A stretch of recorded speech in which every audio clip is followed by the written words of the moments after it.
නායගරා දියඇල්ල. ලෝකයේ ප්‍රධාන දියඇලි අතර තියෙන තවත් සුවිශේෂී දියඇල්ලක් තමයි නායගරා කියලා කියන්නේ.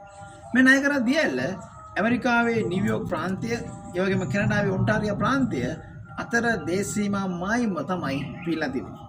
මේක දියඇල්ලක් කියලා කිව්වට මේක අද්විති දියඇල්ලක් වෙන්නේ නායගරා ගඟෙන් පෝෂණය වන ඒ වගේම ප්‍රධාන දියඇලි තුනක එකතුවක් නිසා. ඒ නිසා ලෝකයේ පළල්ම දියඇල්ල විදිහට සැලකන්නේ මෙන්න මේ නායගරා දියඇල්ල. ලෝකයේ සංචාර කර්මාන්ත ඉතාම සුවිශේෂී ස්ථානයක් විදිහට වාර්ෂිකව මිලියන ගාණක් සංචාරකයෝ මේ නායගරා දියඇල්ල නරඹන්න එනවා. විශේෂයෙන් ඒකට හේතුව වර්ණවත් රාත්‍රී කාලේ ඉතා වර්ණවත් වෙන අන්දමින් මේ දියඇල්ල වර්ණ ගන්නවා. තිබෙනා මේ ආලෝක රටාවන් මේකේ සම්බන්ධ කර තිබීම. විශේෂයෙන් එක්තරා කාලයකදී මේ දියඇල්ල අයිස් බවට පත් වෙනවා. ඒ කියන්නේ ජලයේ මිදෙන කාලවලදී මේ දියඇල්ලේ ස්වභාවය සම්පූර්ණයෙන් වෙනස් වෙනවා.